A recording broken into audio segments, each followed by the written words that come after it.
டாஸ்மாக் கடையில பாட்டிலுக்கு ரூ. 10 வாங்குறது மட்டும் இது கிடையாதுங்க. மக்கள குடிக்கு அடிமைப்படுத்துறதுக்கு என்னெல்லாம் திட்டம் கொண்டு வரணுமோ, அதெல்லாம் சரியா கொண்டு வந்திருக்காங்க.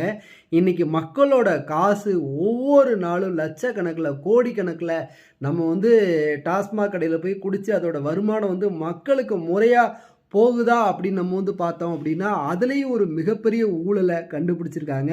இது மாதிரியான அரசெல்லாம் நம்ம திரும்பவும் திரும்பவும் நம்ம தேர்ந்தெடுத்து வச்சோம் அப்படின்னா, இது மாரி ஒரு திருட்டு கும்பல் 100 தலைமுறைக்கு கூட சொத்து சேர்ப்பாங்க.